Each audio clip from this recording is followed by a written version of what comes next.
Ladies and gentlemen, boys and girls, cats and dogs, welcome to Bygone Battle Reviews, the randomly released show where I, Capsiris, Mr. Bandana Scarf Stick Figure himself, talk about death battle episodes that released before I started doing YouTube as an actual job/hobby.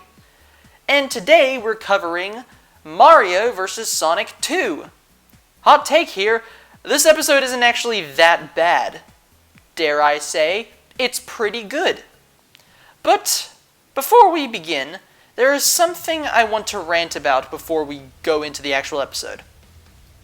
So, Goku vs. Superman 3. It was a really good episode.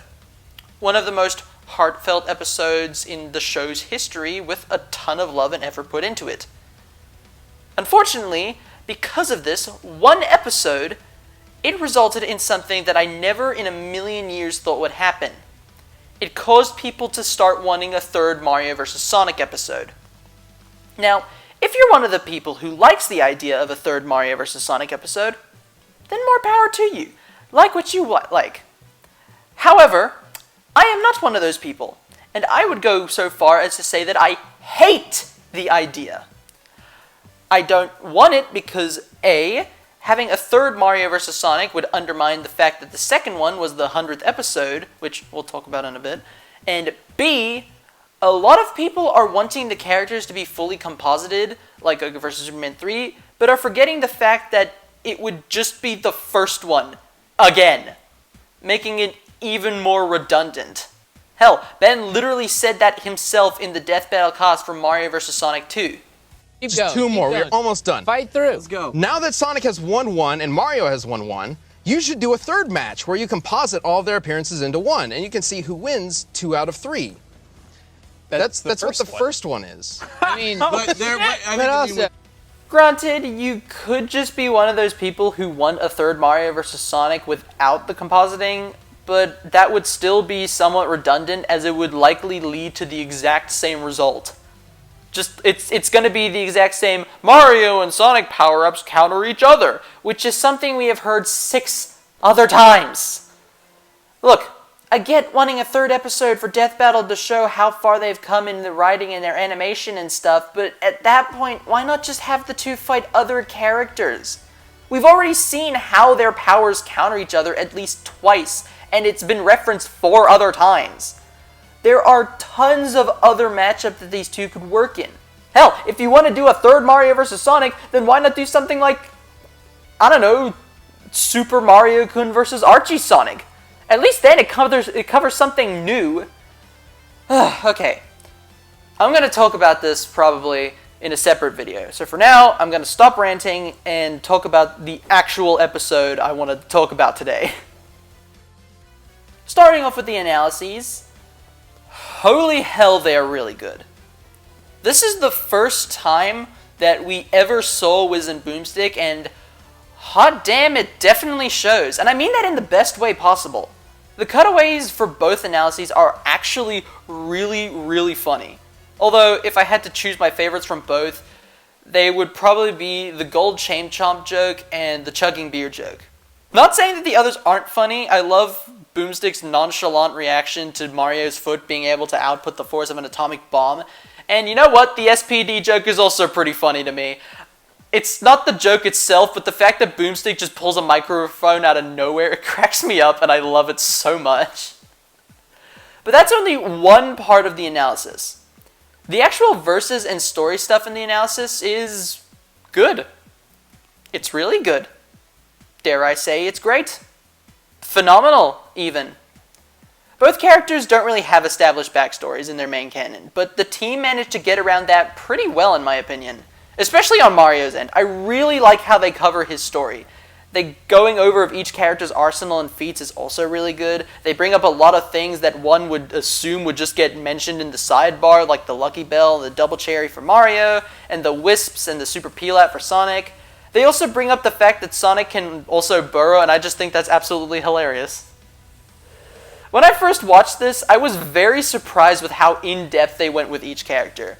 I really like how they handled the Castle Punt feat for Mario, and I especially like how they covered Sonic speed. Yes, I know they did the same thing in Metal Sonic vs. Zero, but 1, that episode is terrible. 2, they go way more in depth with it here, using different speed feats from things like the Wisps to support Sonic's cartoon feats. And 3, Metal Sonic vs. Zero is a terrible, terrible episode. Okay, now despite how much gushing I've been doing with the analysis, I do have some criticisms. For starters, this is a relatively minor criticism, and this is going to shock many people, but the lowballing they do for both characters, let me just emphasize that both characters were lowballed, because a lot of people are very skeptical to the fact that Mario is also multiversal, much like Sonic. Anyway, yeah, the lowballing they do for both Mario and Sonic, it's very underwhelming. Like, I get that a lot of people are very iffy on these kinds of characters being multiversal level beings, but at the very least you could have put them both at like planet level or something, right? I mean, it's not that big of a deal at the end of the day, but it still would have been nice. It still would have been nice to see. Also, yes, I don't care about the scaling. Shut the fudge up about it. It's like every time people talk about this episode, oh, the scaling was so bad. It's just like, oh my god, just enjoy the episode for what it is and not what its scaling is. It bugs me. It does bug me. I myself am guilty of this too, but like, it still bugs me. Am I not allowed to complain about it? Am I not? Alright, another more warranted criticism I would like to point out is, yeah, the Smash Bros. Trophy description in Sonic's analysis, when that isn't even canon in the first place, it should not have been used. Why was it used? Anyway, that's about it. Yeah, it's like a criticism and a half. But yeah, no, this analysis is legitimately great. Okay, now onto the fight. I'm not gonna lie, it's rough around the edges. Let's start out with the negatives first. The characterization for both characters is terrible. Mainly for Mario, but that doesn't mean Sonic is perfect either.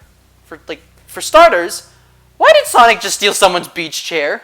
Like, I get that he can be a cocky dick from time to time, but he's not the type of person to steal someone else's beach chair. That's full-on asshole territory. Now, to be fair to Sonic, he is relatively in character for the rest of the animation with stuff like the "you're too slow" exchange. I just wish I could say the same for Mario. Okay, I know I'm going to be treading over already explored territory, but it bears repeating. Mario may have a pretty one-note character, but his characterization in this episode is still awful. Like, I know Mario can get angry from time to time, but he'd never do this. Like, when was the last time you had seen him friggin' do this? When someone stole his beach chair. What? Friggin', I'm pretty sure he wouldn't even do this to Bowser, and Bowser's his mortal nemesis. This is going into full-on dorkly territory. Okay, I wouldn't say it's that bad, but it's up there. This one moment looks at Mario's personality and just mangles it with a chainsaw and a pile of hand grenades till it's beyond recognition. Again, though, to be fair, he does have a few moments where he is in character, like in the scene with the double cherries and the ending when he wins overall. It's not enough to say that his characterization was good in the episode overall. Another thing I don't like, kind of, is the amount of blood that is shed. And I say kind of because I think it only works in one moment, and that moment is the final exchange before the death. I actually think it works there to show how serious the fight has gotten.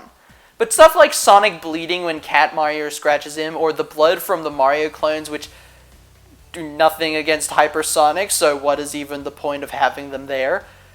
It just doesn't work. And that's about it, honestly. It's about it. Now I can talk about the actual positive stuff. Like, the actual animation itself. Good lord, it is very pretty to look at. It's so bright and vibrant, the backgrounds look really good, and the characters themselves also look really good.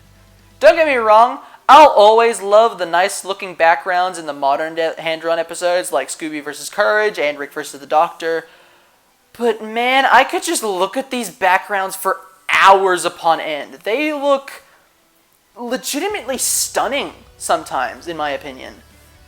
It's so nice. It's like a friggin' wallpaper on a computer, and I like that. Am I saying I want them to do this for every other hand-drawn episode in the future? The hell no! Look, while I definitely prefer these backgrounds, and they are very pretty to look at, they definitely must have chewed through the budget, meaning that we couldn't get a lot of power-up usage in this fight. I will admit it is a little disappointing that we didn't get to see their power-ups play off each other, but the fight is still entertaining as hell. Like the cat fight, despite the blood issues I have, I still think the cat fight is absolutely hilarious. I don't know, something about a wave of cat Marios looking really angry whilst also running towards you is just hilarious to me. Just look at this. Who thought of this? Because they deserve a raise. And that's not all. Just look at this shot. Look at the difference in facial expressions and poses. Like, look at this guy. I love this guy. I think he's great. There was definitely a lot of care put into this animation. The Rising fight is also really cool. We get like a really nice animated water, which is way better than it has any right to be. Mario's "Let's go" line is surprisingly badass, and the actual fighting as the two continuously rocket into the atmosphere has a good amount of tension when paired up with the music. The two's final clash, which references their promo art from the Olympic Games series, which ends up destroying the moon, which further proves my theory that Death Battle just hates the moon for some reason, leading to the two falling, with Sonic trying to pull the same killing blow from the first Mario vs. Sonic, but Mario catches him and sets him on fire and freaking yeets him into the ocean, creating a giant mushroom cloud with eyes, because that's a Mario staple. Oh, I almost ran out of breath there. It's just brilliant. It's the little details like that that just really make me enjoy this episode. Like the eyes on the mushroom cloud and the little ding sound effects that occur when Sonic is spinballed between the trees. It just really makes me enjoy this. And speaking of, the audio is just perfect. I love it. It is pure ear candy. Retro Rivals is such a good track. It's one of my favorite tracks of the entire series, but it pales in comparison to the voice acting. I don't know if I'm in the minority, but I think Cameron Nicard's Mario voice is near flawless. He manages to sound almost exactly like Charles Martinet, and again, the "Let's go" line is way more badass than it has any right to be. On the other side of the spectrum, Nicholas Andrew Louis does really good as Sonic. He doesn't sound like any individual voice actor, but he really makes the character his own. Now, you may think this is where the review ends, but nope, because I actually have something to talk about in regards to the post-analysis. Yay! The post-analysis is really good. Imagine the same in-depthness with the analysis, but explaining why Mario wins, and you basically got the post-analysis. I also really like how Wiz uses Boomstick as a guinea pig to show how Mario's items could overwhelm Sonic. I really wish they kept that in later episodes. I also wish they addressed Solaris and the Time Eater, as well as all the Universal and Beyond stuff Mario faces in the actual episode. Maybe they could just say something along the lines of, well, Sonic has fought theoretical Universal beings in the past as Super Sonic. Mario has also fought Universal beings in the, like, Dreamy Bowser, putting Mario on equal footing with Super Sonic. Something like that, at the very least. So, overall, this analysis is really good. The fight is entertaining, it's got a few problems that hold him back from being great, and the post-analysis is also really good. So yeah, I think this episode overall is really good in my opinion. If I'd have to give it a score, I'd definitely give it a 7 out of 10. Maybe an 8 out of 10, but it would be like a very low 8. It's kind of like another Optimus vs. Gundam scenario where the fight is good, but the characterization is not good. And because of that, it suffers a bit. But I won't lie to you all. This episode means a lot to me. Not just because it has two of my favorite characters ever, but because this was the episode that got me back into Death Battle as a whole. I mean, pre-Season 5, I was more of a casual viewer, popping in whenever I felt like it, but this episode is what made me fall in love with the show all over again. So forgive me if I have a little bit of bias towards it. But even without my bias, I really don't think this episode is as bad as people say. Yes, the animation feels like a dorkly sketch at times, but it's still fun and entertaining with a really good analysis and post-analysis. Yes, the lowballing is annoying, but I wouldn't say it's a detriment to the episode. Hell, imagine the casual audience hearing Multiversal Mario or Multiversal Sonic. They probably would have thought the Death Battle team was off their rocker. And yes, the use of the Smash Trophy is also not very good. Yeah, I have no defense for that. It was not a good decision on their part. But yes, I still love this episode, and I will still defend it no matter what. I would also want to see these two come back in the future, but not against each other. Let them fight other characters. Let them show what their powers can do against other characters with different powers. Anyway, what do you all think? Do you agree? Do you disagree? Leave your thoughts in the comments below. And while you're at it, hit that like button as well as that subscribe button and ring the bell if you want to see any more of my videos in the future. Follow me on my socials in the description, and with that in mind, I'll see you later, Cap Nation. Bye-bye!